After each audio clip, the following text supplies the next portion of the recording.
ಆ ಸಭೆಯಲ್ಲಿ ಮಾಜಿ ಮುಖ್ಯಮಂತ್ರಿಗಳು, ಕೇಂದ್ರದ ಸಚಿವರುಗಳು, ಸಂಸದರು, ರಾಜ್ಯಸಭಾ ಮತ್ತು ಲೋಕಸಭಾ ಸದಸ್ಯರುಗಳು, ನಮ್ಮ ಸಂಪುಟದ ಗೌರವಾನ್ವಿತ ಸಚಿವರುಗಳು ಮತ್ತು ಶಾಸಕರುಗಳು, ಅನೇಕ ಶಾಸಕರುಗಳು ಕೂಡ ಭಾಗವಹಿಸಿದ್ರು. ಸಂಬಂಧಪಟ್ಟ ಅಧಿಕಾರಿಗಳು ಕೂಡ ಈ ಸಭೆಯಲ್ಲಿ ಭಾಗವಹಿಸಿದ್ರು. ಬಹಳ ವಿಸ್ತೃತವಾಗಿ ಇವತ್ತಿನ ಪರಿಸ್ಥಿತಿಯ ಬಗ್ಗೆ ಚರ್ಚೆಯನ್ನ ಮಾಡಿದ್ದಾರೆ. ಅನೇಕ ಸಲಹೆ ಸೂಚನೆಗಳು ಮಾಜಿ ಮುಖ್ಯಮಂತ್ರಿಗಳು ಮತ್ತು ಸಚಿವರುಗಳು, ಸಂಸದರು ಎಲ್ಲರೂ ಕೂಡ ಕೊಟ್ಟಿದ್ದಾರೆ. ಹಾಗಾಗಿ ಇವತ್ತು ಇದರ ಸಾರಾಂಶವನ್ನ, ಇಲ್ಲಿ ನಡೆದಂತ ಚರ್ಚೆಯ ಬಗ್ಗೆ ಏನು ಸಲಹೆ ಸೂಚನೆಗಳು ಬಂತು, ಅಂತಿಮವಾಗಿ ಏನೆಲ್ಲ ತೀರ್ಮಾನಗಳಾಗಿದೆ ಅದರ ಬಗ್ಗೆ ಮಾನ್ಯ ಮುಖ್ಯಮಂತ್ರಿಗಳು ನಮ್ಮನ್ನ ಉದ್ದೇಶಿಸಿ ಈಗ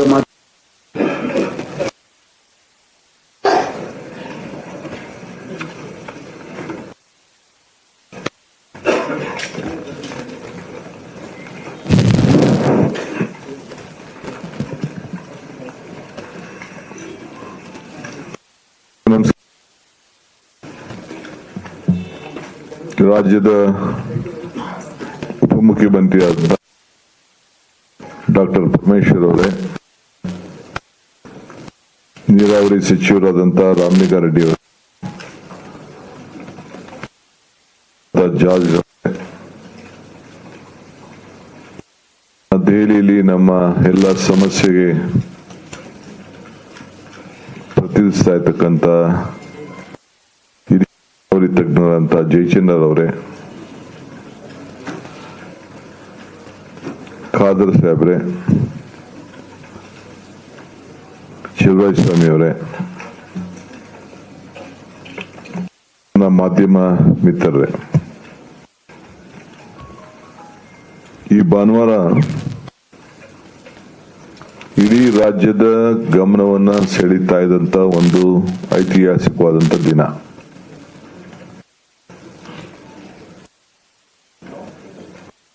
ಅವು ಕೂಡ ಬಹಳ ಕಾತರದಿಂದ ಏನು ತೀರ್ಮಾನ ಆಗ್ತದೆ ಈ ರಾಜ್ಯದಲ್ಲಿ ಅಂತೇಳಿ ಗಮನಿಸಿ, ನಾನು ಈ ರಾಜ್ಯದಲ್ಲಿ ಮುಖ್ಯಮಂತ್ರಿಯಾಗಿ 2 ತಿಂಗಳ ಹಿಂದೆ ಜವಾಬ್ದಾರಿಯನ್ನ ತೆಗೆದುಕೊಂಡಿದ್ದೇನೆ. ಮುಖ್ಯಮಂತ್ರಿ ಜೊತೆಗೆ ನಾನು ಒಬ್ಬ ಕೂಡ ಕಾವೇರಿ ಕಣಿವೆಯಲ್ಲಿ ಹುಟ್ಟಿ ಬೆಳೆದು ನಾನು ಕೂಡ ಒಬ್ಬ ರೈತನ ಮಗನಾಗಿ ಪಾರ್ಷದ ಕೂಡ ಕೆಲಸವನ್ನು ಕೂಡ ಕಾವೇರಿ ವಿಚಾರದಲ್ಲಿ ರಾಜ್ಯದ ಜನರ ಹಾಗೂ ರೈತರ ರಕ್ಷಣೆಗೆ ನಾನು ಮತ್ತು ನಮ್ಮ ಸರ್ಕಾರ ಎರಡು ಆಗಿದೆ. ಯಾರಿಗೂ ಕೂಡ ಈ ರಾಜ್ಯದ ಯಾವ ತರದ ಅನುಮಾನ ಎಲ್ಲ ಸಂದರ್ಭದಲ್ಲೂ ಕೂಡ ನಮ್ಮ ರಾಜ್ಯದ ಹಿತವನ್ನ ಯಾರಿಗೂ ಕೂಡ ಅನ್ಯಾಯ ಆಗದ ರೀತಿಯಲ್ಲಿ ಆಡಳಿತವನ್ನ ನಮ್ಮ ಸರ್ಕಾರ ಬಂಗಾರಪ್ಪನವ್ರ ಕಾಲದಿಂದ ಹಿಡಿದು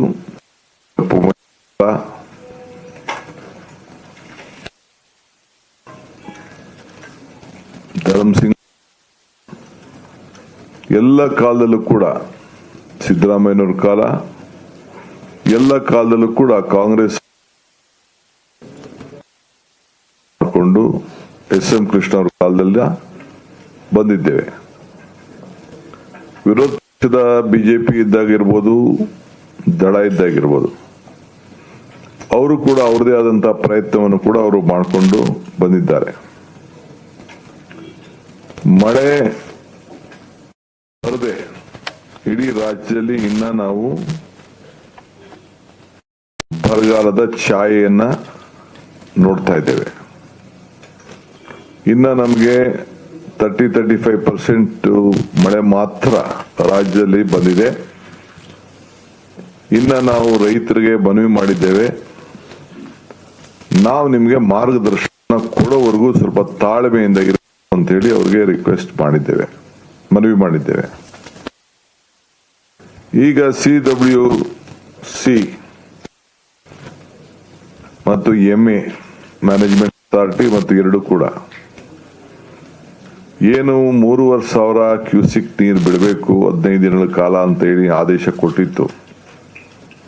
ಇದು ಬಹಳ ಸಂಕಟದ ಪರಿಸ್ಥಿತಿಯಲ್ಲಿ ತೀರ್ಮಾನವನ್ನ 9 TMC ಹೇಳಿ ಬಿಜೆಪಿ ನಮ್ಮ ತಮಿಳುನಾಡು ಸರ್ಕಾರ ಅವರು ವಾದವನ್ನ ಕೂಡ ತುಂಬಿರಲಿಲ್ಲ, ಮಳೆ ಇರಲಿಲ್ಲ. ನಿಮ್ಮೆಲ್ಲರ ಆಶಯದಂತೆ ರಾಜ್ಯ ಜನತೆಯ ಪ್ರಾರ್ಥನೆಯಂತೆ ಇವತ್ತು ಸ್ವಲ್ಪ ನಮಗೆ ಮಳೆ ಬಂದು ಸ್ವಲ್ಪ ಸುಧಾರಣೆ ಆಗಿದೆ. ತಮಗೆ ಹೇಳಬೇಕು ಅಂದ್ರೆ ಈಗ ಬೆಳಗ್ಗೆ ಈ ಮಧ್ಯಾಹ್ನ ಬಂದಿರುವಂತ ನನಗೆ ಮಾಹಿತಿ ಪ್ರಕಾರ ಕಬಿನಿಲಿ 24,000 TMC ನೀರು ಇನ್ಫ್ಲೋ ಕ್ಯೂಸಿಕ್ 24,000 ಬರ್ತಾ ಇದೆ. KRS ಅಲ್ಲಿ 22,000 ನೀರು ಬರ್ತಾ ಇದೆ. ಸ್ವಲ್ಪ ಕೊಡಗಿನಲ್ಲಿ ಮಳೆ ನಿನ್ನೆಕಿನ ಈ ಮಧ್ಯಾಹ್ನ ಬೆಳಗ್ಗೆಯಿಂದ ಸ್ವಲ್ಪ ಕಡಿಮೆ ಆಗಿದೆ. ಹೇಮಾವತಿ ಕ್ಯೂಸಿಕ್ ಹರಿವು ಬರ್ತಾ ಇದೆ. ಆರಂಗಿಲಿ 10,430 ಕ್ಯೂಸಿಕ್ ನೀರು ಅಲ್ಲಿ ಬರ್ತಾ ಇದೆ. ಒಟ್ಟು 60,378 ಕ್ಯೂಸಿಕ್ ಅಷ್ಟು ಈಗ ಒಳಹರಿವು ಕಾಣ್ತಾ ಇದೆ. ಕುಡಿಯೋ ನೀರಿಗೆ ನಮಗೆ ಎಷ್ಟೇ ಕಷ್ಟ ಬಂದರೂ ಕೂಡ ನಾವು 40 TMC ಸ್ಟೋರ್ ಮಾಡಬೇಕು. 36 TMC ಕಂಪಲ್ಸರಿ ಬೇಕು. ಇನ್ನು 4 TMC ಅಷ್ಟು ಏನು ನಮ್ಮ ಡ್ರೈಗೆ ಮತ್ತೊಂದು ಅವಕ್ಕೆ ಅದನ್ನು ನಾವು ಗಮನದಲ್ಲಿ ಇಟ್ಕೊಳ್ಬೇಕು. ಈಗ ನಮ್ಮೆಲ್ಲ ರಾಷ್ಟ್ರೀಯ ನಾಯಕರುಗಳು ಇಲ್ಲಿ ಬಂದಿದ್ದಂತ ಮಾಜಿ ಮುಖ್ಯಮಂತ್ರಿಗಳು ಮತ್ತು ಕೇಂದ್ರದ ಮಂತ್ರಿಗಳು ಅವರೆಲ್ಲ ವಿಭಿನ್ನವಾದಂತ ಅನೇಕ ಒಳ್ಳೊಳ್ಳೆ ಸಲಹೆಗಳನ್ನ ರಾಜ್ಯದ ಹಿತಕ್ಕೆ ಕೊಟ್ಟಿದ್ದಾರೆ. ಅವರೆಲ್ಲರೂ ಕೂಡ ಇವತ್ತು ಸರ್ಕಾರದ ಪರವಾಗಿ ಸಂಸತ್ ಸದಸ್ಯರಿರ್ಬೋದು, ವಿರೋಧ ಪಕ್ಷದ ನಾಯಕರುಗಳಿಗೆ ಬಸವರಾಜ ಬೊಮ್ಮಾಯಿ ಅವರು, ಕುಮಾರಸ್ವಾಮಿ ಅವರು, ಸದಾನಂದ ಗೌಡರು, ವೀರಪ್ಪ ಮೊಯ್ಲಿ ಅವರು, ನಾರಾಯಣಸ್ವಾಮಿ ಅವರು, ಬಾಬುರವರು ಮತ್ತು ಇನ್ನೆಲ್ಲ ಶೋಭಕ್ಕ ಅವರು, ವಿಶೇಷವಾಗಿ ಯಡಿಯೂರಪ್ಪನವರು, ನಮ್ಮ ಮಾಜಿ ಮುಖ್ಯಮಂತ್ರಿಗಳಂತ ಸಿದ್ದರಾಮಯ್ಯನವರು, ವೀರಪ್ಪ ಮೊಯ್ಲಿಯವರು ಅವರೆಲ್ಲರೂ ಕೂಡ ಅವರು ಕೂಡ ಭಾಗಿಯಾಗಿ ಅವ್ರದೇ ಆದಂತ ಮಾರ್ಗದರ್ಶನವನ್ನ ಕೊಟ್ಟಿದ್ದಾರೆ. ನಮ್ಮ ಮಾಜಿ ನೀರಾವರಿ ಸಚಿವರುಗಳಂತ HK ಪಾಟೀಲ್ ಮತ್ತು ನಮ್ಮ MB ಪಾಟೀಲ್ ಅವರು ಕೂಡ ಅವರ ಅಭಿಪ್ರಾಯ ಕೂಡ ತಿಳಿಸಿದ್ದಾರೆ. ನಮ್ಮ ಲೀಗಲ್ ಅಡ್ವೊಕೇಟ್ ಜನರಲ್ ಕೂಡ ನಾನು ಇನ್ನ ದೊಡ್ಡ ಲೀಗಲ್ ಟೀಮ್ನೆಲ್ಲ ನಾನು ಆಹ್ವಾನಿಸಿದ್ದೆ. ಸೊ ಅವ್ರ ಪರವಾಗಿ ನಾನೇ ಕೆಲವು ವಿಚಾರವನ್ನ ಹಂಚಿದ್ದೇನೆ, ತಿಳಿಸಿದ್ದೇನೆ. ಡೆಲ್ಲಿ ಟೀಮ್ ಕೂಡ ಬಂದಿತ್ತು.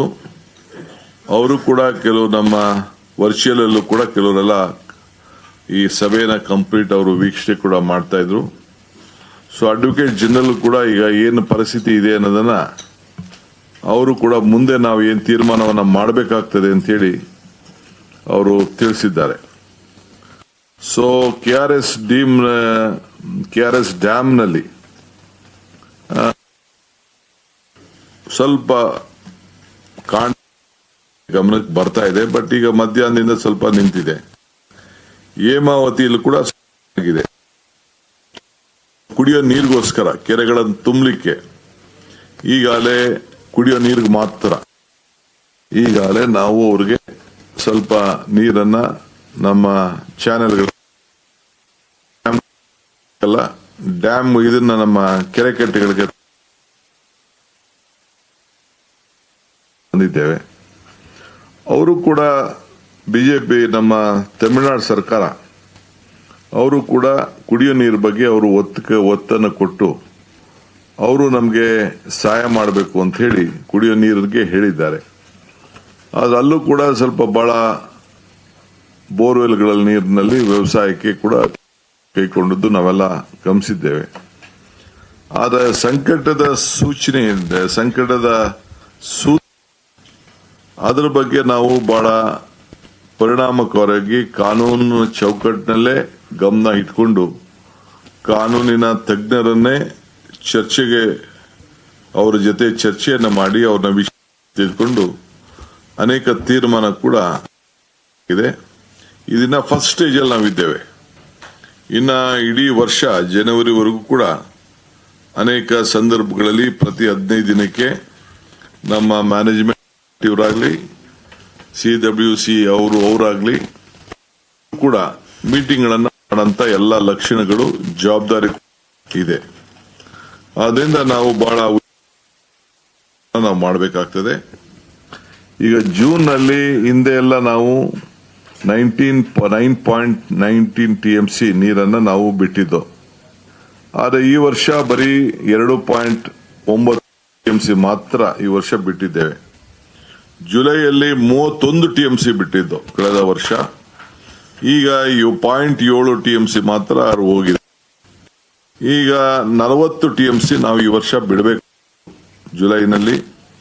ಅದನ್ನ 40 TMC ಬದಲು ಬರೀ 3.6 TMC ಇದಕ್ಕೆ ಮಾಡಿದೆ. ಇಲ್ಲಿವರೆಗೂ ನಾವು ಯಾವ ಡ್ಯಾಮ್ನಿಂದ ಕೂಡ ಬಿಡುಗಡೆ ನಾವು ಮಾಡಿರಲಿಲ್ಲ.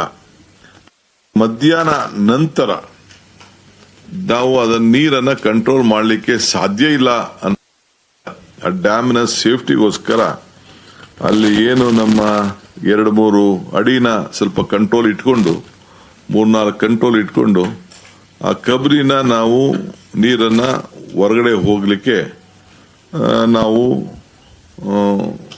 ಅನುವು ಮಾಡಿಕೊಟ್ಟಿದ್ದೇವೆ, ಆದೇಶ ಕೊಟ್ಟಿದ್ದೇವೆ.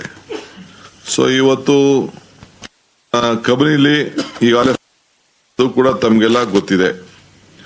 ಇವತ್ತು ಇನ್ನೊಂದು ಬಹಳ ಪ್ರಮುಖವಾದಂತ ವಿಚಾರ ಏನಪ್ಪಾ ಅಂದ್ರೆ ಎಲ್ಲ ಸಂಸತ್ ಸದಸ್ಯರು ಮತ್ತು ಎಲ್ಲ ವಿರೋಧ ಪಕ್ಷದ ನಾಯಕರು ಎಲ್ಲರೂ ಕೂಡ ಸರ್ಕಾರಕ್ಕೆ ನಾವು ಒಮ್ಮತದ ನಿಮ್ಮ ತೀರ್ಮಾನಕ್ಕೆ ನಾವು ಬದ್ಧರಾಗಿದ್ದೇವೆ. ಇನ್ನು ಕೆಲವು ಸಲಹೆಗಳನ್ನು ಕೊಟ್ಟಿದ್ದಾರೆ. ಆ ಸಲಹೆಗಳನ್ನು ನಾನು ಕಾನೂನಿನ ಚೌಕಟ್ಟಿನಲ್ಲಿ ನಮ್ಮ ಹಿರಿಯರ ತಜ್ಞರು ಮತ್ತು ನಮ್ಮ ಲೀಗಲ್ ಟೀಮ್ ಹತ್ರ ಮಾಡಿ ಮತ್ತು ನನ್ನ ಸಹೋದ್ಯೋಗಿಗಳ ಹತ್ರ ಯಾರು ಮಿನಿಸ್ಟರ್ಸ್ ಇರಿಗೇಷನ್ ಇರ್ಬೋದು, ಡೆಪ್ಟಿ CM ಇರ್ಬೋದು, ರೆವಿನ್ಯೂ ಇರ್ಬೋದು, ಯಾರ್ಯಾರು ಆ ಭಾಗದಿಂದ ಪ್ರತಿನಿಧಿಸ್ತಾರೆ ಅವರೆಲ್ಲರೂ ಕೂಡ ಅವರ ಅನುಭವದ ಮೇರೆಗೆ ಚರ್ಚೆ ಮಾಡಿ ಕೆಲವು ಅಭಿಪ್ರಾಯಕ್ಕೆ ನಾನು ಬರೋನಿದ್ದೇನೆ. ಇನ್ನೊಂದು ಕೆಲವರೆಲ್ಲ ಪ್ರತಿಭಟನೆಗಳು ಕೂಡ ಇಲ್ಲೆಲ್ಲ ಮಾಡ್ಕೊಂಡು ಬರ್ತಾ ಇದ್ದಾರೆ. ಆದರೆ ಪ್ರಕೃತಿ ಕೂಡ ಇವತ್ತು ಇದೆ. ದೇವರ ಕೃಪೆ ವರ್ಣ ನಮಗೆ ಇವತ್ತು ಸ್ವಲ್ಪ ಶಾಂತಿ ವಾತಾವರಣ ನಿರ್ಮಾಣ ಆಗಿದೆ. ಸೊ ನಾನೊಂದು ರಿಕ್ವೆಸ್ಟ್ ಎಲ್ಲ ಸಂಘಟನೆಗಳ ಕನ್ನಡ ಸಂಘಟನೆಗಳು, ರೈತರು ಮತ್ತು ಪಕ್ಷದ ನಾಯಕರುಗಳಿಗೆ, ಜನತಾದಳದ ನಾಯಕರುಗಳಿಗೆ ಅವರೆಲ್ಲರೂ ಕೂಡ 13ನೇ ತಾರೀಕು ಬಗ್ಗೆ ಕರೆದಿದ್ದಾರೆ.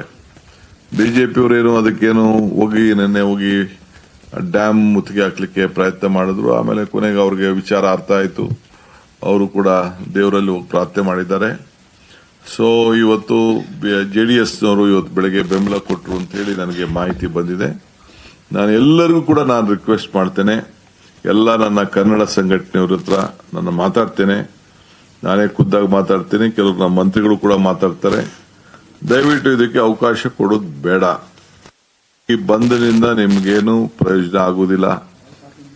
ಆಲ್ ಪಾರ್ಟಿ ಮೀಟಿಂಗ್ ಅಲ್ಲೂ ಈ ತೀರ್ಮಾನ ಬಂದಿದೆ. ಆಲ್ ಪಾರ್ಟಿ ಮೀಟಿಂಗ್ ಅಲ್ಲೂ ಕೂಡ ನಾನೊಂದು ಅಪೀಲ್ ಮಾಡಬೇಕು ಸರ್ಕಾರದ ಪರವಾಗಿ ಅಂತೇಳಿ ಎಲ್ಲರೂ ಕೂಡ ಸಲಹೆಯನ್ನು ಕೊಟ್ಟಿದ್ದಾರೆ.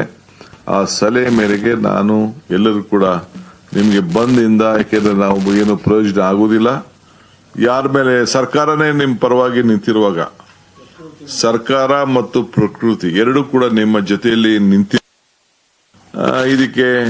ಇದಕ್ಕೆ ದಣು ತಗೊಳ್ಬಾರದು ಅಂತೇಳಿ ನಾನು ಮನವಿಯನ್ನ ನಾನು ಈ ಸಂದರ್ಭದಲ್ಲಿ ಮಾಡಲಿಕ್ಕೆ ನಾನು ಪ್ರಯತ್ನ ಮಾಡ್ತಾ ಇದ್ದೇನೆ. ಮುಂದಕ್ಕೆ ಪ್ರತಿ ಹಂತ ಇವತ್ತು ತಮಿಳುನಾಡವರು ಕೂಡ ಅವರು ಡಿಸ್ಟ್ರೆಸ್ ಶೇರಿಂಗ್ ಬಗ್ಗೆ ಬೇಡಿಕೆ ಇಟ್ಟಿದ್ದಾರೆ. ಈ ಮಧ್ಯೆ ಡಿಎಂಕೆ ಪಕ್ಷದವರು ಕೂಡ ಪ್ರೈವೇಟ್ ಆಗಿ ಅವರು ಒಂದು ಸುಪ್ರೀಂ ಕೋರ್ಟ್ಗೆ ಹೋಗಿದ್ದಾರೆ. ಆದರೆ ಕಾನೂನು ನಾನು ಇದನ್ನ ಚರ್ಚೆ ಮಾಡೋದು ಬೇಡ. ಏನಾದ್ರು ಅವರು ಅವ್ರದೇ ಆದಂತ ಒಂದು ಅಭಿಪ್ರಾಯ ಬರ್ತಾರೆ, ಕೇಳ್ತಾರೆ, ನಾವು ಅದಕ್ಕೆ ಉತ್ತರ ಕೊಡಬೇಕು. ಪ್ರೈವೇಟ್ ಅವ್ರು ಯಾರೇ ಆಗ್ಲಿ ಕೇಳ್ಬೇಕಾದ್ರೆ ಅದಕ್ಕೆ ಮಾನ್ಯತೆ ಕೊಡೋದು ಬಹಳ ಕಡಿಮೆ ಅನ್ನೋದು ನನ್ನ ಅನುಭವ ಮತ್ತು ನನ್ನ ತಜ್ಞರು ಕೂಡ ನನಗೆ ಆ ಅಭಿಪ್ರಾಯವನ್ನ ತಿಳಿಸಿದ್ದಾರೆ. ಸೊ ನಾವು ಬಹಳ ಹುಷಾರಾಗಿ ಯಾವ್ದಾದ್ರು ಕೆಲವು ಕೋರ್ಟ್ನ ಹ್ಯಾಂಡಲ್ ಮಾಡೋಂಥ ಸಂದರ್ಭದಲ್ಲಿ ಅನೇಕ ಹಿರಿಯರ ಅನುಭವವನ್ನು ಕೂಡ ನಾವು ಗಮನದಲ್ಲಿ ನಾವು ಇಟ್ಕೊಳ್ಬೇಕಾಗ್ತದೆ. ಆಮೇಲೆ ಈಗಾಗಲೇ ಜುಲೈನಲ್ಲಿ CWRC ಆಮೇಲೆ CWMA ಏನು ಆ ಮೀಟಿಂಗ್ ತೆಗೆದುಕೊಂಡು ಅದು ನಡ್ಕೊಂಡು ಬರ್ತಾ ಇರ್ತದೆ. ಅದು ಒಂದೊಂದು 15 ದಿನಕ್ಕೆ ಒಂದೊಂದ್ಸತಿ ಒಂದೊಂದು ತೀರ್ಪು ಬರ್ತದೆ. ಪರಿಸ್ಥಿತಿ ಕೂಡ ಮಾಹಿತಿ ಇದೆ. ನಿಮ್ಗೆ ನಮ್ಮ ಮಾಧ್ಯಮದವ್ರಿಗೆ, ರೈತರಿಗೆ, ಅಧಿಕಾರಿಗಳಿಗೆ ಸಿಗ್ತದೆ. ಹಂಗೆ ಕೇಂದ್ರ ಸರ್ಕಾರ ಕೂಡ, ಕೇಂದ್ರ ಸರ್ಕಾರ ಆಗಿರ್ಬೋದು, ರೆಗ್ಯುಲೇಟರಿ ಅಥಾರಿಟಿ ಇರ್ಬೋದು, ಮ್ಯಾನೇಜ್ಮೆಂಟ್ ಅಥಾರಿಟಿ ಇರ್ಬೋದು, ಎಲ್ಲರೂ ಕೂಡ ಎಲ್ಲ ಸಂದರ್ಭದಲ್ಲೂ ಕೂಡ ಮತ್ತು ತಮಿಳುನಾಡು ಕೂಡ ಅವರಿಗೆ ಎಲ್ಲ ತರದ ಮಾಹಿತಿ ಕೂಡ ತೆಗೆದುಕೊಳ್ಳಿಕ್ಕೆ ಅವಕಾಶ ಇದೆ. ಅದರಿಂದ ನಾವು ಬಹಳ ಜಾಗೃತಿಯಾಗಿ ನಮ್ಮ ರಾಜ್ಯದ ಹಿತವನ್ನ ಕೂಡ ಕಾಪಾಡುತ್ತೆ. ನಾನು ಅಗ್ರಿಕಲ್ಚರ್ ಟೀಮ್ ಅವ್ರ ಹತ್ರ ನಾನು ಮಾತಾಡ್ತೀನಿ. ವ್ಯವಸಾಯಕ್ಕೆ ಸಂಬಂಧಪಟ್ಟಂತೆ ಯಾವ ರೀತಿ ಮಾರ್ಗದರ್ಶನ ಕೊಡಬೇಕು ಅವರು ಕೂಡ ನಾವು ರೈತರಿಗೆ ಕೊಡ್ತೇವೆ. ನಮ್ಮ ಹಿತ ರೈತ ಮಾಡಂತದ್ದು ಮಾರ್ಗದರ್ಶನ ಕೊಡಬೇಕಾದ್ದು ಆ ಕೆಲಸ ಕೂಡ ಬಹಳ ಮಾಡಿ. ಸೊ ಯಾವತ್ತೂ ಕೂಡ ನಮ್ಮ ರೈತರಿಗೆ ಲಾಸ್ ಆಗಬಾರದು. ಆಮೇಲೆ ಗಮನ ಡ್ಯಾಮಿನ ಪರಿಸ್ಥಿತಿ ನೋಡಿಕೊಂಡು ಮತ್ತು ಬರಗಾಲದಲ್ಲಿ ಏನು ಪ್ರೈಮ್ ಮಿನಿಸ್ಟ್ರೇ ನಮ್ಗೆಲ್ಲ ಮುಂದೆ ನಾವು ಬೆಳೆಗಳನ್ನ ಯಾವ ಬೆಳೆ ಹಾಕಬೇಕು ಅಂತೇಳಿ ನಮ್ಮ ಅಗ್ರಿಕಲ್ಚರ್ ಮತ್ತು ಟೀಮ್ ಅಗ್ರಿಕಲ್ಚರ್ ಟೆಕ್ನಿಕ್ ಅವರು ಕೂಡ ನಾವು ರೈತರಿಗೆ ಆ ಜಿಲ್ಲೆಗೆ ಸಂಬಂಧಪಟ್ಟಂತೆ ಪ್ರತ್ಯೇಕವಾಗಿ ಜಿಲ್ಲೆಗೆ ಏನೇನು ಆಗಬೇಕು ಅನ್ನೋದನ್ನ ಅವರಿಗೆ ಮಾರ್ಗದರ್ಶನ ಕ್ರಮ ಕೂಡ ಸೇವೆ ಅನ್ನೋ ಮಾತನ್ನ ಈ ಸಂದರ್ಭದಲ್ಲಿ ಹೇಳಲಿಕ್ಕೆ ವಹಿಸ್ತೇನೆ. ಆದ್ರೆ ಒಂದು ಬಹಳ ಸಂತೋಷ, ಎಲ್ಲರೂ ಕೂಡ ಅವರು ಕೈ ಜೋಡಿಸಿದ್ದಾರೆ. ಗೌರವಾನ್ವಿತ ಪ್ರಧಾನಮಂತ್ರಿಗಳಾಗಿದ್ದಂತ ದೇವೇಗೌಡರು ಕೂಡ ನಾನು ಬರ್ಲಿಕ್ಕೆ ಸಾಧ್ಯ ಇಲ್ಲ, ನಾನು ಇವರು ನಮ್ಮ ಪಕ್ಷದ ಪರವಾಗಿ ಎಚ್ ಡಿ ಕುಮಾರಸ್ವಾಮಿ ಮತ್ತು ಶಾಸಕಾಂಗ ಪಕ್ಷದ ನಾಯಕರುಗಳು ಬಂದು ಪಾರ್ಟಿಸಿಪೇಟ್ ಮಾಡ್ತಾರೆ ಅಂತೇಳಿ ಅವರು ತಿಳಿಸಿದ್ದಾರೆ. ಈ ಮಧ್ಯದಲ್ಲಿ ನಾನು ಜೋಸೆಫ್ ವಿಜಯ್ರವರು ಕಾರ್ಯಕ್ರಮನ ಮುಂದೂಡಬೇಕು ಅಂತೇಳಿ ರಿಕ್ವೆಸ್ಟ್ ಮಾಡ್ಕೊಂಡಿದ್ದೆ. ಅದು ಕೂಡ ಅವರು ಬೆಳಗ್ಗೆ ಬಿಜೆಪಿ ಅಧ್ಯಕ್ಷರು ಕೂಡ ಅವರು ಕೆಲವು ಅನೇಕ ವಿಚಾರಗಳನ್ನ ಕೊಟ್ಟಿದ್ದಾರೆ. ನಾನು ಅದಕ್ಕೆ ಕಾಮೆಂಟ್ ಮಾಡಕ್ ಹೋಗಲ್ಲ. ಅವರು ಏನ್ ಬೇಕಾದ್ರೂ ಅವರ ಅನುಭವದಲ್ಲಿ ಅವರು ಕೆಲವರು ಮಾತಾಡಿದ್ದಾರೆ. ಸೊ ನಾವು ಸೌಹಾರ್ದತೆಯಿಂದ ನಮ್ಮ ಸಮಸ್ಯೆನ ಬಗೆಹರಿಸಿಕೊಳ್ಬೇಕು ಅನ್ನೋದು ನಮ್ಮ ಸರ್ಕಾರದ ಅಭಿಪ್ರಾಯ. ಸೊ ಅದಕ್ಕೆ ಪ್ರತಿ ಹಂತದಲ್ಲೂ ಕೂಡ ರೈತರು ಕೂಡ ಚರ್ಚೆ ಮಾಡಬೇಕಾಗ್ತದೆ, ಜನರ ಪ್ರತಿನಿಧಿಗಳು ಕೂಡ ಚರ್ಚೆ ಮಾಡಬೇಕಾಗ್ತದೆ ಮತ್ತು ನಮ್ಮ ಲೀಗಲ್ ಟೀಮ್ ಜೊತೆಗೆ ನಮ್ಮ ಅಧಿಕಾರಿಗಳು ಕೂಡ ಅವರನ್ನು ಕೂಡ ಎಲ್ಲರನ್ನು ವಿಶ್ವಾಸಕ್ಕೆ ತೆಗೆದುಕೊಂಡು ರೈತರ ಯಾವ ಬೇಕು ರೈತರಿಗೆ ಏನು ಮಾರ್ಗದರ್ಶನ ಅಲ್ಲಿ ನಮ್ಮ ಸರ್ಕಾರ ಬದ್ಧವಾಗಿದೆ. ಇನ್ನ ಬರಗಾಲದ ಇದೆ. ನಾವು ಬರಗಾಲದ ಘೋಷಣೆ ಮಾಡೋ ವಿಚಾರ ಮತ್ತೊಂದು ವಿಚಾರ ಈಗ ಸದ್ಯಕ್ಕೆ ತೀರ್ಮಾನ ತೆಗೆದುಕೊಳ್ಳಕ್ ಆಗುದಿಲ್ಲ. ಆಗಸ್ಟ್ ಎಂಡ್ ಅಷ್ಟೊತ್ತಿಗೆ ನಾವು ಸರಿಯಾದ ರೀತಿಯಲ್ಲಿ ಮಾಹಿತಿಯನ್ನ ಪಡ್ಕೊಳ್ಬೇಕು. ನಮ್ಮ ಎಲ್ಲ ಮಿನಿಸ್ಟರ್ಸ್ ಕೂಡ ಈಗಾಗಲೇ ನಮ್ಮ ಜಿಲ್ಲೆಗಳಿಗೆ ಭೇಟಿಯನ್ನು ಕೊಟ್ಟು ಅವ್ರದೇ ಆದಂತ ವರದಿಯನ್ನು ಕೂಡ ಅವರು ಕೊಡ್ತಾ ಇದ್ದಾರೆ. ಇನ್ನು ಮುಂದೊಂದು ದಿನದಲ್ಲೂ ಕೂಡ ಎಲ್ಲ ಮಂತ್ರಿಗಳು ಕೂಡ ಅವ್ರು ಹೋಗಿ ತೆರಳಿ ಅವರು ಕೂಡ ಎಲ್ಲ ರೈತರ ಹತ್ರ ಚರ್ಚೆ ಮಾಡಿ ವಾಸ್ತವಾಂಶವನ್ನ ಆ ಪ್ರತಿಯೊಂದು ತಾಲೂಕಲ್ಲೂ ಕೂಡ ತಿಳ್ಕೊಂಡು ಅವರು ಕೂಡ ನನಗೆ ವರದಿಯನ್ನು ಕೊಡ್ತಾರೆ. ಅದಾದ್ಮೇಲೆ ರೆವಿನ್ಯೂ ಮಿನಿಸ್ಟ್ರು ಅದನ್ನೆಲ್ಲ ಅಸೆಸ್ ಮಾಡಿ ಟೆಕ್ನಿಕಲ್ ಆಗಿ ಏನು ಕೇಂದ್ರ ಸರ್ಕಾರದ ಗೈಡ್ಲೈನ್ಸ್ ಏನಿದೆ, MDR ಏನಿದೆ ಅದನ್ನೆಲ್ಲ ಕೂಡ ಗಮನದಲ್ಲಿ ಇಟ್ಕೊಂಡು ಅವರು ಕೂಡ ಆದೇಶ ಕೊಡ್ತಾರೆ. ಅದಕ್ಕೆ ಮಾಡಕ್ಕಿಂತ ಮುಂಚಿತ ಕೂಡ ಅವರು ಮಂಡಿಸ್ತಾರೆ. ನಾವು ಅದನ್ನೆಲ್ಲ ಕೂತ್ಕೊಂಡು ಚರ್ಚೆ ಮಾಡಿ ನನಗೆ ಯಾವ್ದೋ ಒಂದು ತಾಲೂಕ್ ಬೇಕು ಅಂತ ನಾನು ಸೇರಿಸ್ಲಿಕ್ಕೆ ಆಗುದಿಲ್ಲ, ಇಲ್ಲ ಯಾವ್ದೋ ಒಂದು ತಾಲೂಕ್ ಬಿಡಿ ಅಂತ ಹೇಳಿದ್ರು ಬಿಡ್ಲಿಕ್ಕೆ ಸಾಧ್ಯ ಇಲ್ಲ. ಇರೋಂತ ಏನು ಒಂದು ವಾಸ್ತವಾಂಶ ಏನಿದೆ, ನೀರಿನ ಮತ್ತು ಹವಾ ಮತ್ತು ಮಳೆ ಇದನ್ನೆಲ್ಲ ಕೂಡ ಗಮನದಲ್ಲಿ ಅದನ್ನೇ ಹೇಳಿದೆ. ಸೆಂಟ್ರಲ್ದು ಒಂದು ಗೈಡ್ಲೈನ್ಸ್ ಇದೆ, ಮಾನದಂಡ ಏನಿದೆ ಅದರ ಮೇಲೆನೆ ನಮ್ಮ ರೆವಿನ್ಯೂ ಮಿನಿಸ್ಟ್ರು ತೀರ್ಮಾನ ಮಾಡಬೇಕಾಗ್ತದೆ. ನಮ್ಮ ಆಪೋಸಿಷನ್ ಲೀಡರ್ ಸಾಹೇಬರು ಹೇಳ್ತಾ ಇದ್ರು, ನಾವು ಇದನ್ನ ಮಾಡಬೇಕು, ಅನೌನ್ಸ್ ಮಾಡಬೇಕು, ಘೋಷಣೆ ಮಾಡಬೇಕು ಅಂತ. ಪಾಪ ಅವರು ಕೂಡ ರೆವಿನ್ಯೂ ಮಿನಿಸ್ಟರ್ ಆಗಿದ್ದವರು, ಅವ್ರಿಗೂ ಅಪಾರವಾದಂತ ಅನುಭವ ಇದೆ. ರಾಜಕೀಯವಾಗಿ ಮಾತಾಡ್ತಾರೆ, ನಾನು ಅದನ್ನ ತಲೆ ಕೆಡಿಸ್ಕೊಳ್ಳೋದು ಬೇಡ, ಅವ್ರಿಗೂ ಅನುಭವ ಇದೆ. ಸೊ ನಮ್ಮ ರೆವಿನ್ಯೂ ಮಿನಿಸ್ಟರ್ ಕೂಡ ಇದ್ರ ಬಗ್ಗೆ ವ್ಯಾಪಕವಾಗಿ ಚರ್ಚೆ ಮಾಡಿ ಗೈಡ್ಲೈನ್ಸ್ ಎಲ್ಲ ನೋಡಿ ಆಮೇಲೆ ಫೀಲ್ಡ್ ರಿಪೋರ್ಟ್ ನ ತರಿಸ್ಕೊಂಡು ಅಧಿಕಾರಿಗಳ ಜೊತೆಯಲ್ಲಿ ನಮ್ಮ ಮಂತ್ರಿಗಳ ಹತ್ರ ಕೂಡ ತರಿಸ್ಕೊಂಡು ಅವ್ರು ಏನ್ ಘೋಷಣೆ ಮಾಡಬೇಕು ಆ ಟೈಮಲ್ಲಿ ನಾವು ಮಾಡ್ತೀವಿ. ಇನ್ನ ಬೇರೆ ನಮ್ಮ ಪೊಲಿಟಿಕಲ್ ಪಾರ್ಟಿ ಲೀಡರ್ಸ್, ಬೇರೆ ಲೀಡರ್ಸ್ ಕೂಡ ಯಾರು ಏನಾದ್ರು ಅಭಿಪ್ರಾಯ ತಿಳಿಸೋದಾದ್ರೆ ವಿ ಆರ್ ಮೋಸ್ಟ್ ವೆಲ್ಕಮ್. ನಮ್ಮ ರೆವಿನ್ಯೂ ಮಿನಿಸ್ಟರ್ಗೆ, ಡೆಪ್ಟಿ ಸಿಎಂಗೆ ತಿಳಿಸ್ಲಿ. ಆಮೇಲೆ ನಮ್ಮ ತೀರ್ಮಾನ ಏನ್ ಮಾಡಬೇಕು, ಯಾವ ರೀತಿ ನಮ್ಮ ರೈತರನ್ನ ಕಾಪಾಡಬೇಕು, ಏನ್ ಮಾರ್ಗದರ್ಶನ ಕೊಡಬೇಕು ಆ ಕೆಲಸವನ್ನ ನಾವು ಮಾಡ್ತೇವೆ. ಸೊ ಈಗ ಅಪೀಲ್ ಮಾಡುವಂತ ವಿಚಾರ ಏನಿದೆ, ಸುಪ್ರೀಂ ಕೋರ್ಟ್ಗೆ ವಿಚಾರ ಏನಿದೆ, ಪರಿಸ್ಥಿತಿ ತಾವೇ ಇದನ್ನ ಆಲೋಚನೆ ಮಾಡ್ತಾ ಇದ್ದೀರಿ, ತಮ್ಗೆ ಗೊತ್ತಾಗ್ತಾ ಇದೆ. ಅದನ್ನು ಕೂಡ ನಾವು ಲೀಗಲ್ ಟೀಮ್ನ ಗಮನದಲ್ಲಿ ಇಟ್ಕೊಂಡು ಅವರ ಚರ್ಚೆ ಮಾಡಿ ಕೆಲವು ಡಿಸಿಷನ್ಸ್ಗೆ ನಾವು ಬರ್ತೇವೆ.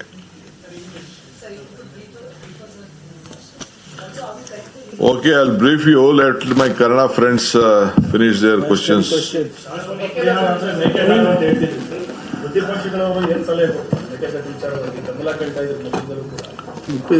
See, ಬಸವರಾಜ ಬೊಮ್ಮಾಯಿ ಅವರು ಲೀಡ್ ಮಾಡಿದ್ರು. Mekedatu that is a permanent solution. ಏನು ಈಗಾಗಲೇ ಸುಪ್ರೀಂ ಕೋರ್ಟ್ ಜಡ್ಜ್ಮೆಂಟ್ ಕೊಟ್ಟಿದೆ, ಸೆಂಟ್ರಲ್ ಗವರ್ಮೆಂಟ್ ಅವರು ಏನು ರಿಪ್ಲೈ ಮಾಡಿದೆ ಅದೆಲ್ಲ ಗಮನದಲ್ಲಿ ಇಟ್ಕೊಂಡು you should go, don't waste time. ಇಬ್ರಿಗೂ ಅನುಕೂಲ. ಅದು ತಮಿಳುನಾಡಿಗೆ ಜಾಸ್ತಿ ಅನುಕೂಲ, ಕರ್ನಾಟಕಕ್ಕೆ ಕಡಿಮೆ ಅನುಕೂಲ. ಅದನ್ನ ಈ ಡಿಸ್ಟ್ರಿಕ್ಟ್ ಸಂದರ್ಭದಲ್ಲಿ ನೀವು ಇದನ್ನು ಉಪಯೋಗಿಸ್ಕೊಂಡು ನೀವು ತಮಿಳುನಾಡವರಿಬ್ರು ಕೂತ್ಕೊಂಡು ಸೌಹಾರ್ದತೆಯಿಂದ ಬಗೆಹರಿಸಿಕೊಳ್ಳಕ್ಕೆ ನಮ್ದೆಲ್ಲ ತರದ ಸಹಕಾರ ಕೊಡ್ತೀವಿ ಅಂತ ಹೇಳಿದ್ದಾರೆ. ಏನಿಲ್ಲ, ಅದು ಏನು ಟೆಕ್ನಿಕಲ್ ಪ್ರಾಬ್ಲಮ್ ಏನಿಲ್ಲ. ಒಂದು ಸ್ಮಾಲ್ ಕ್ಲಾರಿಫಿಕೇಶನ್ ಕೇಳಿದ್ದಾರೆ. ನಾವು ಹಿಂದೆ 4 TMC ಬಗ್ಗೆ ಪ್ರಸ್ತಾವನೆ ಮಾಡಿದ್ದು ಕುಡಿಯೋ ನೀರಿಗೆ. ನಾನು ಮಾಡಬೇಕು ಅಂತ ಅದಕ್ಕೊಂದು ಆರ್ಡರ್ ಮಾಡಿದ್ದೆ. ಅಲ್ಲಿ ಏನಾಗಿದೆ ಅಂತಂದ್ರೆ ಈಗ ಏನಾದ್ರು ಬಿಟ್ರೆ TMC ಇಟ್ರೆ ತುಮಕೂರವ್ರು ಬಂದು ಕೇಳೋದು, ಇನ್ನೊಂದು ಬೇರೆ ಜಿಲ್ಲೆಯವ್ರು ಬಂದು ಕೇಳೋದು, ರಾಮನಗರದವ್ರು ಬಂದು ಕೇಳೋದು, ಸೌತ್ ಅವ್ರು ಬಂದು ಕೇಳೋದು, ನಾರ್ತ್ ಅವ್ರು ಬಂದು ನೀರಿಗೆ, ಇವೆಲ್ಲ ಆಗಬಾರ್ದು ಅಂತೇಳಿ ಬರೀ ಕುಡಿಯೋ RTMC ಸ್ಪೆಸಿಫಿಕ್ ಆಗಿ ಇಡಬೇಕು ಅಂತ ಮಾಡಿದ್ದಾರೆ. ಅದನ್ನು ಸೇರಿಸಿದ್ರು. ನಾವು ಅದನ್ನ ಏನು ಅವ್ರು ಕ್ಲಾರಿಫಿಕೇಶನ್ ಕೇಳಿದ್ದಾರೆ ಅದಕ್ಕೆಲ್ಲ ನಾವು ರೆಕ್ಟಿಫೈ ಮಾಡ್ತೇವೆ, ಮಾಡಿ ಸಲ್ಲಿಸ್ತೀನಿ. ನಾನು ಟೈಮ್ ಬಂದಾಗ ಅದಕ್ಕೆ ಉತ್ತರ ಕೊಡ್ತೀನಿ ನಾನು. Okay, shall I go on in English?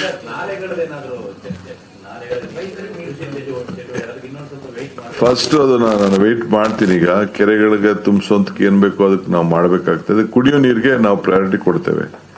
ನಾಲೆ ಬಿಟ್ರು ಕುಡಿಯೋ ನೀರು ಅದನ್ನ ಗಂಭೀರವಾಗಿ ನಾವು ಆಲೋಚನೆ ಮಾಡ್ತೀವಿ. ಈಗೂ ಕೂಡ ನಾನು ರೈತರಿಗೆ ನೀವು ಆತರ ಪಡಕ್ ಹೋಗ್ಬೇಡಿ ಅನ್ನೋದು ನನ್ನ ರಿಕ್ವೆಸ್ಟ್ ಇದೆ. ಖಂಡಿತ ಈಗ ಮುಂದಕ್ಕೆ ಮೊನ್ನೆ ತಾನೇ ನಾವು ಸುಮಾರು 30 ಕೋಟಿಗೂ ಹೆಚ್ಚು ಹಣ ನಮ್ಮ ಇಂಟೆಲಿಜೆನ್ಸ್ ಮತ್ತು ಬೇರೆ ಬೇರೆ ಏನೇನು ವ್ಯವಸ್ಥೆ ಇದೆ ಅದರಲ್ಲೆಲ್ಲ ನಾವು ನೋಡಿ ಮಾರ್ಗದರ್ಶನ ಕೊಡಬೇಕು ಅಂತ ಹೇಳಿ ಒಂದು ಮೇಜರ್ ಡಿಸಿಷನ್, ಹಿಸ್ಟಾರಿಕ್ ಡಿಸಿಷನ್ ನಾವು ಲಾಸ್ಟ್ ಕ್ಯಾಬಿನೆಟ್ ಅಲ್ಲಿ ತೆಗೆದುಕೊಂಡಿದ್ದೇವೆ.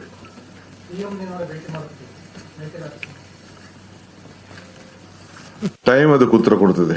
ಸರ್ ವಿಜಯ್ ಅವರಿಗೆ ನೆಕ್ಸ್ಟ್ ಕೇಳಿದ್ದೀರಿ ಬರೋದಿದೆ ಅಂತ ಹೇಳ್ತಾ ಇದ್ರಿ, ಯಾವಾಗ ಬರ್ಬೋದು ಸರ್? ಅಧಿವೇಶನಕ್ಕಿಂತ ಮುಂಚೆನಾ ಅಥವಾ ಅಧಿವೇಶನ ಆದಮೇಲೆ? ಟೈಮ್ ಬರಲಿ, ಅದಕ್ಕೆ ಸ್ವಲ್ಪ ಸೆಟ್ಲ್ ಆಗಲಿ. ನಿಮ್ದೆಲ್ಲ ಪ್ರಾರ್ಥನೆ ಫಲ ಸಿಗ್ತಾ ಇದೆ. ಇಲ್ಲ, ನಾನು ರಿಕ್ವೆಸ್ಟ್ ಮಾಡ್ತೀನಿ, ಯಾರಿಗೂ ರಿಕ್ವೆಸ್ಟ್ ಮಾಡ್ತೀನಿ, ನೋಡ್ತೀನಿ. ಕರೆಯೋದಾದ್ರೆ ಖಂಡಿತ ಯಾರು ಕರಿಬೇಕು ಎಲ್ಲ ಕರೆಯೋಣ, ನೋ ಪ್ರಾಬ್ಲಮ್. ಖಂಡಿತ ಈ ಬರ ಇನ್ನ ಇದೆಯಲ್ಲ, ಬರೀ ನಾವು ವಯನಾಡು, ಕೂರ್ಗು, ಒಳಹರು ಮಾತಾಡ್ತಾ ಇದ್ವಿ. ಮಂಡ್ಯದಲ್ಲೂ ನೀರಿಲ್ಲ, ಮೈಸೂರಲ್ಲೂ ಮಳೆ ಇಲ್ಲ, ಬೆಂಗಳೂರಲ್ಲಿ ಇಲ್ವೇ ಇಲ್ಲ. ಬೆಂಗಳೂರಲ್ಲಿ ಹೋದ್ರು ಅಲ್ಲಿಗೆ ಹೋಗ್ತದೆ, ಅರ್ಕಾವತಿ ಮುಖಾಂತರ ಹೋಗ್ತದೆ. ಇಡೀ ಬರೀ 37% ಮಾತ್ರ ಇಲ್ಲಿವರೆಗೂ ಮಳೆ ಬಿದ್ದಿರೋದು. ಇನ್ನ ಟೈಮ್ ಇದೆ, ವೆಯ್ಟ್ ಮಾಡೋಣ. Okay, so today we had all my cabinet colleagues are here, in front of all of you. Today it was a historic meeting of all party member leaders meeting. All the former chief ministers, Mr. Siddaramaiah ji, Yediyurappa ji, Mr. Kumaraswamy, Mr. Bommai had come, our central ministers Shobha Karanji and our also had participated. All my senior colleagues also from the government had participated. We have invited our legal team also, and all the parliament members connected to it, either it may be Rajya Sabha or Lok Sabha, including the former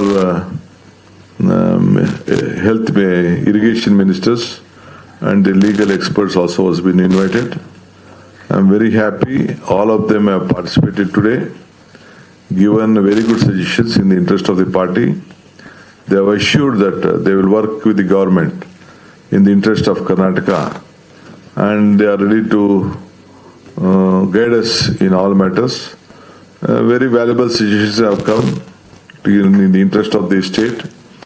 So we have been definitely, I will take their suggestions. In the last week, C.R. Patil ji also has been helpful to coordinate with them, with Telangana, with Andhra Pradesh, and all these three ministers, chief ministers, under the leadership of the central ministers. We could meet in Hospete. And a historic decision has been taken at that point of time on linking of water and to how to save that 30 TMC of shield which has been there in the Tungabhadra Dam. How to take it out has been some suggestions have come, and a balancing reserve also will be constructed, so that they have agreed to it, to give a formula. A new committee will be set up there. Mr. C.R. announce the committee, and some representative from our state, our officers also will be there, and all the 3 state officers will be a part of that. It will be purely an official technical committee. Before taking that decision, they will guide us. Thank Mr. Patil on this great gesture which he has given to us while opening the new gates, inaugurating the new gates. That is a great historic decision which has been taken place in the history of all the 3 states. In the country itself, including many states have been looking forward to it, and we will go on continuing to work together for our betterment. As far as Kaveri is concerned, I think you know that we got an order from the CWMA also. Finally, they stamped the order given by the request of the institutions. They demanded about 9 TMC of water. Ultimately, for 15 days, 4 TMC of water has been ordered. And in connected to that, we were supposed to leave 3,500 cusics every day for 15 days. We are finding very difficult, but all your prayers and all our prayers in the interest of farmers for both the states, some good rains have come. And when I am very happy to inform you all today, The inflow in Kabani is 4,000 TMC of the cusics of water. KRS is with a record of 22,000 cusics is flowing inflow. Hemavati about 11,884 cusic has been flowing. Harangi about 10,430. Almost 67 to 68,000 of cusics is been inflow is being coming. And as far as drinking water is concerned, for all the Kaveri basin, including Bangalore, we need about 36 TMC of water. It is a must. And 4 TMC we have to keep for evaporation and small internal problems may arise. So that is the decision. And Mr. Bommai took the lead of discussion, and he has advised that the canals, you should release water, especially for drinking water, fully. And we should be very cautious on various decisions apart from that. At the same time, we'll have a watch on the Tamil Nadu also, how their formula, how much land they are trying to use for agriculture, what is the capacity they have, what is that. It is our bound duty to, they also have, but whatever the inflow is there, the central government and the regulatory authorities have a watch, including the Tamil Nadu. We can't hide out anything. So they have advised us to make use of the Mekedatu Supreme Court order which has come, which is the law of the land. It is the law of the land what has been given to us. Definitely it is our bound duty to see that we release 177 TMC of water, 0.25 TMC of water to Tamil Nadu. On the normal time, we will see that we will make it up. We want to respect the law of this country, the judgments of this country, and at the same time we will go by, we are trying to make up with the distress formula also. So we will assess all those issues. So all the leaders have spoken on the Bargala also, on the drought situation also. They have guided us, and including all the former Chief Minister, Mr. Veerappa Moily, Basuraj Bommai, Yediyurappa ji, Siddaramaiah ji, and all the central union ministers who participated, including Mr. Kumar Swamy, Shobha ji, and our Somana ji also has guided us very well, and including my colleagues also, who are a part of the government, and the former irrigation minister also has given various issues. And we gave an opportunity to all the opposition leaders also to speak. Party ministers, including the representatives area who have been working here. I hope that all problems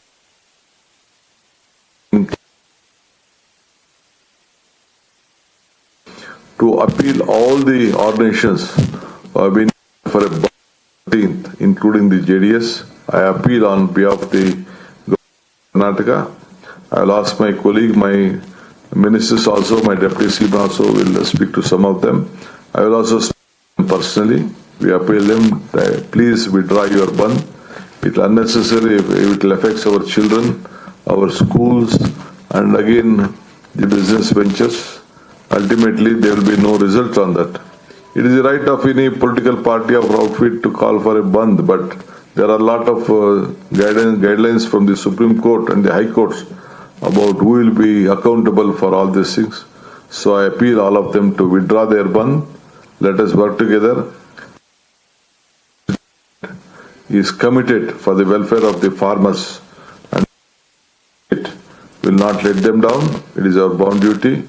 I appeal all of you also to media to be very calm, cautious, and don't try to encourage some of them trying to misuse.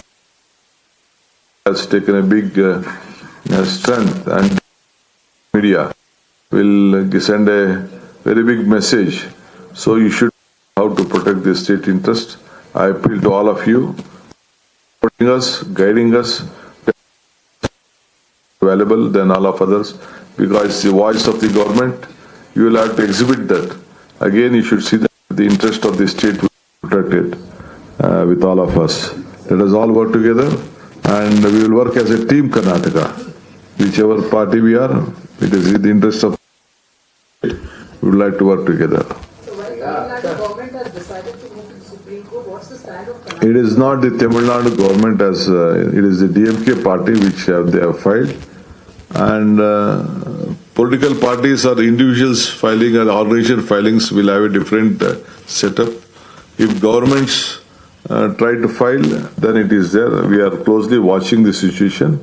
Now we are respecting the sentiments and we are respecting the law of this country, and the orders have been passed. We are releasing the water. I think, I hope so. With all your blessings, there will be no problem. ಬೆಳೆಯುವ ವಿಚಾರದಲ್ಲಿ sir ರೈತರಿಗೆ ಮಾರ್ಗದರ್ಶನ ಕೊಡಬೇಕು ಅಂತ ತಾವು ಹೇಳ್ತಾ ಇದ್ದೀವಿ. ಈ ಬೆಳೆ ಬೆಳೆಯಲಿಲ್ಲ ಅಂತ ಹೇಳಿದ್ರೆ ರೈತರಿಗೆ ಆಲ್ಟರ್ನೇಟಿವ್ ಪರಿಹಾರದ ಬಗ್ಗೆ ಸರ್ಕಾರ ಚಿಂತನೆ ನಡೆಸಿದೆ. ಟೈಮ್ ಉತ್ತರ ಬರ್ತದೆ. ರೆವಿನ್ಯೂ ಮಿನಿಸ್ಟರ್ ಇದ್ದಾರೆ, ಬಹಳ ಎಕ್ಸ್ಪರ್ಟ್ ಇದ್ದಾರೆ, ಅವರು ಅಗ್ರಿಕಲ್ಚರ್ ಗ್ರಾಜುಯೇಟ್ ಇದ್ದಾರೆ, ಅವರು ಎಲ್ಲ ಟೀಮ್ನೆಲ್ಲ ಮಾಡ್ತಾರೆ. ನಮ್ಮ ಹತ್ರ ಒಂದು half A dozen agriculture ministers ಇದ್ದಾರೆ, ಇರಿಗೇಷನ್ ಮಿನಿಸ್ಟರ್ ಇದ್ದಾರೆ, ಅದಕ್ಕೆಲ್ಲ ರೆವಿನ್ಯೂ ಮಿನಿಸ್ಟರ್ಗಳೆಲ್ಲ ಇದ್ದಾರೆ. ನಾವು ಕೂಡ ಎಲ್ಲರನ್ನು ವಿಶ್ವಾಸಕ್ಕೆ ತೆಗೆದುಕೊಂಡು ಏನು ಹೇಳಬೇಕು ಖಂಡಿತ ನಾವು ಮಾಡ್ತೀವಿ. ಕಳೆದ ಒಂದು 2-3 ವರ್ಷದಿಂದ ನಿಮ್ದು ಮತ್ತೆ ಸೆಂಟ್ರಲ್ ಗೌರ್ಮೆಂಟ್ ನಡುವೆ ಸಂಬಂಧ ಸ್ವಲ್ಪ ಅಷ್ಟೇ ನೀವು ನಿನ್ನೆ ಓಪನ್ ಅಪ್ ಆಗಿ ಪ್ರೈಮ್ ಮಿನಿಸ್ಟರ್ ಹತ್ರ ನೀವು ಮನವಿ ಮಾಡಿದ್ದೀರಾ. ಪಾಸಿಟಿವ್ ರೆಸ್ಪಾನ್ಸ್ ಬರುತ್ತೆ ಅನ್ನೋ ನಿರೀಕ್ಷೆ ಇದೆ ಸರ್. ಯಾಕೆಂದ್ರೆ ಬೆಳೆ ಪರಿಹಾರ ತಗೋಬೇಕು ಅಂದಾಗಲೂ ಕೋರ್ಟ್ಗೆ ಹೋಗಿ ನೀವು ತಗೊಂಡಿಲ್ಲ ಲಾಸ್ಟ್ ಟೈಮ್. ನೋಡಪ್ಪ, ನಾವು ಫೆಡರಲ್ ಸ್ಟ್ರಕ್ಚರ್ ಅಲ್ಲಿ ಕೆಲಸ ಮಾಡ್ತಾ ಇದ್ದೀವಿ. ಈ ದೇಶ ಹಿಂದೆ ಕೂಡ ನಾವು ಏನು ಗೌರವದಿಂದ ಕಾಣಬೇಕು, ಸಿದ್ದರಾಮಯ್ಯನವ್ರ ಗೌರ್ಮೆಂಟ್ ಅಲ್ಲೂ ಕೂಡ ಬಹಳ ನಮ್ರತೆಯಿಂದ ನಾವು ಒಟ್ಟಿಗೆ ಕೆಲಸ ಮಾಡ್ತಾ ಇದ್ದೀವಿ. ಬಟ್ ಕೆಲವು ಕಾರಣಾಂತರದಿಂದ ಆಲ್ ಪಾರ್ಟಿ ಡೆಲಿಗೇಷನ್ಸ್ ಹೋಗಕ್ ಆಗಿರ್ಲಿಲ್ಲ. ನಿನ್ನೆ ಕೂಡ ನಾನು ಪ್ರೈಮ್ ಮಿನಿಸ್ಟರ್ಗೆ ನಾನು ಅಪೀಲ್ ಮಾಡಿದ್ದೀನಿ, ನಮಗೂ ಸ್ವಲ್ಪ ಟೈಮ್ ಕೊಡಿ, ಬಂದು ಕೆಲವು ವಿಚಾರಗಳು ಮಾಡ್ತೀವಿ ಅಂತ. ಅವರು ನನಗೆ ಆಯ್ತು ಅಂತ ತಿಳಿಸ್ತೀನಿ ಅಂತ ಹೇಳಿದ್ದಾರೆ. ಸೊ ಪಾರ್ಲಿಮೆಂಟ್ ಎಲ್ಲ ಮುಗಿಲಿ, ಅಷ್ಟೊತ್ತಿಗೆ ಇನ್ನು ಸ್ವಲ್ಪ ದಿನ ಆಗಲಿ, ನೋಡೋಣ ಮಳೆರಾಯ ವರ್ಣ ಯಾವ ರೀತಿ ನಿಮ್ಮನ್ನ ಕಾಡ್ತಾರೆ ನೋಡೋಣ. ನೋಡಿ ಖಂಡಿತ ನಾವೆಲ್ಲ ಒಟ್ಟಿಗೆ ಕೆಲಸ ಮಾಡೋಣ. ಅವ್ರಿಗೂ ಅಶ್ಯೂರ್ ಮಾಡಿದಾರಲ್ಲ, let us work together. Karnataka Bharat ಬಲಿಷ್ಠವಾಗಬೇಕಾದ್ರೆ ಕರ್ನಾಟಕ ಬಲಿಷ್ಠ ಆಗ್ಬೇಕಲ್ಲ. ನಿಮ್ಗೆ ಎಲ್ಲಾ ತರದ ಮುನ್ಸೂಚನೆಗಳೆಲ್ಲ ನೀವೆಲ್ಲ ತೋರಿಸಿದ್ದೀರಿ, ಮಾನಿಟರ್ ಮಾಡಿದ್ದೀರಿ, ಚಿತ್ರಗಳನ್ನೆಲ್ಲ ಬಿಡುಗಡೆ ಮಾಡಿದ್ದೀರಿ. Sir, I said this about Supreme Court because the Law Minister of Tamil Nadu has stated that they will be appealing to Supreme Court, sir. But more importantly, even as that you are discussing this matter in the interest of Karnataka and Tamil Nadu, you have the Law Minister of Tamil Nadu has just said that D.K. Shivakumar, the Chief Minister of Karnataka, is speaking in terms of the DMK, sir. How do you see? No, I don't speak any of the. For me, Tamil Nadu is one, Karnataka is one. Again, we both are one. If at all this Mekadatu reservoir is there, we wanted to build it. It is for the more 90% the benefit is for Tamil Nadu than Karnataka. You know that, you have seen the terrain. You can visit. I will send a team for all of you. You please visit the site. At no point of time the water can be brought back to Bangalore. So he said this also because it is an attempt that is being made to defame Tamil Nadu Chief Minister Mr. Vijay, like it was done with Jayalalitha. No. We're not. No point of time. He's a young man, upcoming man. I would like to give all my respects to him with great honor. We will try to make him understand. I think he will also understand. I feel that he's a very well matured, though he may not be in politics, but still he's a leader with courage.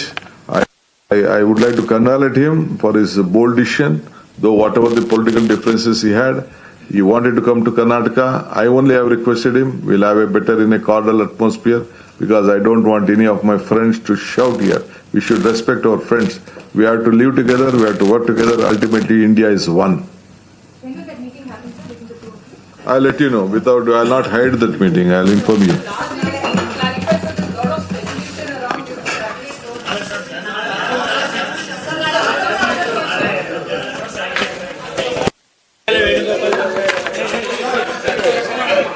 ಮತ್ತೆ ಮುಂದೂಡಿಕೆ ಆಗುತ್ತೆ sir. Governor is already on his way.